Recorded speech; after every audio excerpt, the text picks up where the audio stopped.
On December 14th, 20 sets of parents received a call no parent ever wants to receive, that they would never see their son or daughter again. Earlier that day, a deranged killer wielding an assault weapon and armed with a high-capacity ammunition magazine shot his way into Sandy Hook Elementary School in Newtown and unleashed a rapid hail of bullets, killing 20 young children, mostly 6-year-olds, and 6 brave administrators in just a handful of minutes that it took for law enforcement to respond to the scene. That horrific event shocked our nation to its roots, and the pictures of these little victims brought tears to the eyes of millions of Americans. We are holding today's hearing because the massacre in Newtown was sadly not an anomaly. From the 1966 shooting rampage at the University of Texas to the Newtown massacre, we have witnessed an increasing number of these mass killings. Since 1982, there have been at least 62 mass shootings across the United States, and they have been accelerating in recent years. 25 of these shootings have occurred since 2006, and 7 took place in 2012. The one common thread running through these mass shootings in recent years, from Aurora, Colorado, to Tucson, Arizona, to Blacksburg, Virginia, is that the gunman used a military-style semi-automatic assault weapon or a large-capacity ammunition magazine to commit unspeakable terror. We have with us today victims of the shootings in Newtown, Aurora, and Virginia Tech. Would all the victims of gun violence in this room please stand for a brief moment? Thank you very much. We appreciate it. We will also have with us law enforcement officers from around the country who have traveled here to support our efforts to ban these military-style assault weapons, including the chiefs of police of Tempe, Arizona, Northridge, California, Vail, Colorado, Athens, Clark County, Georgia, Algonquin, Illinois, Wesley, Massachusetts, Baltimore County, Maryland, Norman and Spencer in Oklahoma, Tualatin, Oregon, Waverly, Pennsylvania, Petersburg, Virginia, the universities of Central Florida, of Washington, of Wisconsin-Madison, and of Dickinson and McDaniel colleges, and the leaders of the state police in New York and Rhode Island. Would these and other law enforcement officers here today please stand and be recognized? Thank you very much. We cannot allow the carnage I have described to continue without taking action on what is a serious matter of public policy. And that's why I have joined with many of my colleagues, some on this committee, Senator Schumer, Durbin, Whitehouse, Klobuchar, Franken, Blumenthal, and Hirano, as well as many others off the committee, to introduce legislation to prohibit the sale, transfer, manufacture, and importation of assault weapons and high-capacity magazines. As the members of this committee know, we enacted a ban on assault weapons and high-capacity magazines, which I authored in the Senate and Senator Schumer sponsored in the House in 1994. Unfortunately, that law had a 10-year sunset, and Congress failed to renew it when it expired in 2004.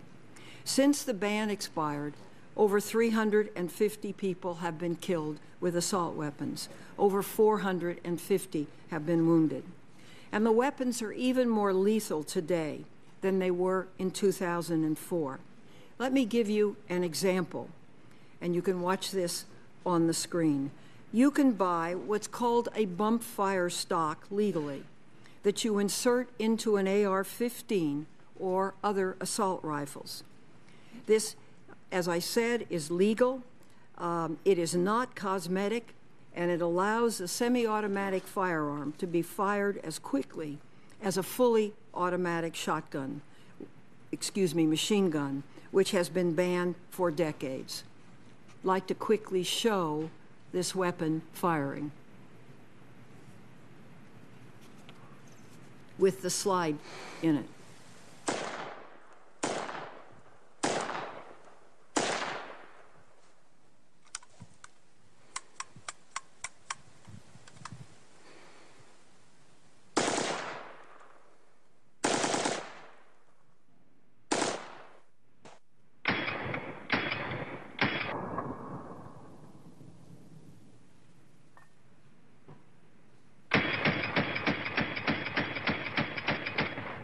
You see this bump fire slide working as it mimics a fully automatic weapon.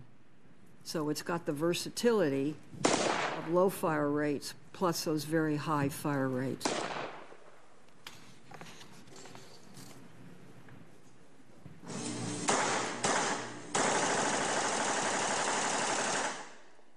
And that is legal today. Since the Newtown massacre, several states, including California, how long is it?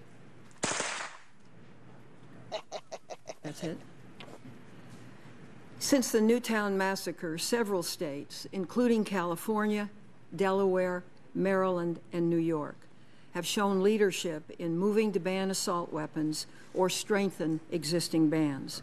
Even so, the need for a federal ban has never been greater.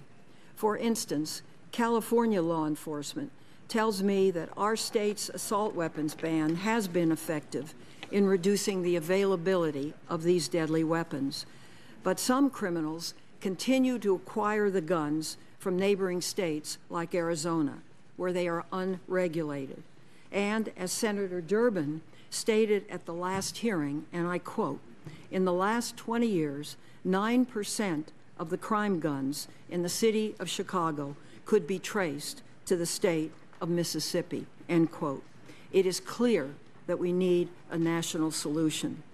Let me describe briefly the key features of this new legislation, the assault weapons ban of 2013.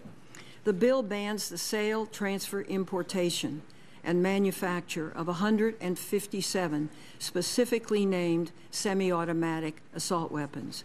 It bans any other assault weapon which is defined as semi-automatic that can accept a detachable magazine and has one military characteristic, such as a pistol grip, barrel shroud, or folding stock. These features were developed for military weapons to make them more effective and efficient at killing people in close combat situations. The bill prohibits large capacity ammunition feeding devices capable of accepting more than 10 rounds. This is a crucial part of this legislation. These large magazines and drums make a gun especially dangerous because they allow a shooter to fire 15, 30, even 100 rounds or more without having to pause to reload.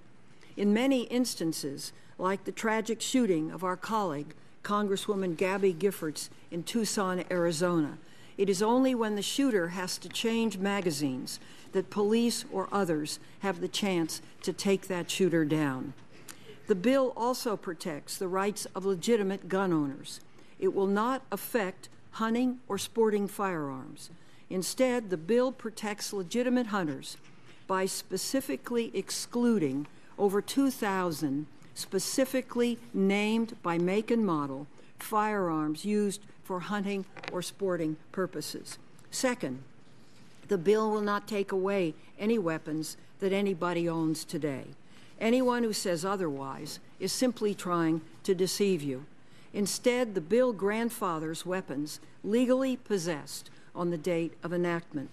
Finally, while the bill permits the continued possession of high-capacity ammunition magazines that are legally possessed at the day of enactment, it would ban the future sale or transfer of these magazines, including the manufacture, importation, or possession. Let me address for a moment the charge that the assault weapons bans such as this are unconstitutional. The original federal assault weapons ban was challenged repeatedly in federal court on every grounds the opponents could come up with, including the Second Amendment, the Ninth Amendment, the Commerce Clause, the Due Process Clause, equal protection, and being a bill of attainder. Each and every time, these challenges were rejected and the ban was upheld, including by the Fourth, Sixth, Ninth, and D.C. circuits. As we all know, the Supreme Court subsequently recognized the individual right to gun ownership in District of Columbia v. Heller.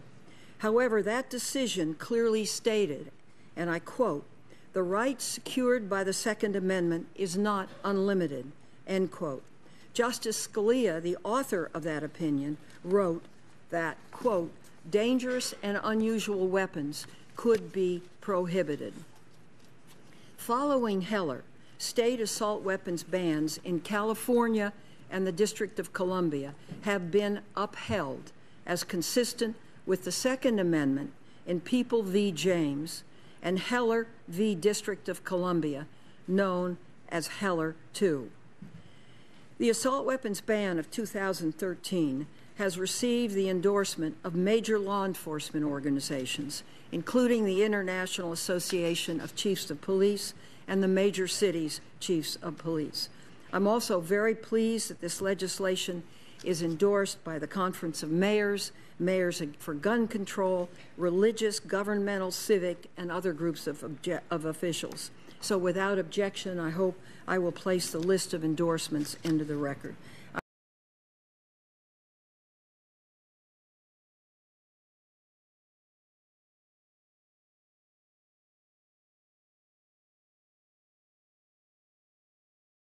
This has been a Sunfish production.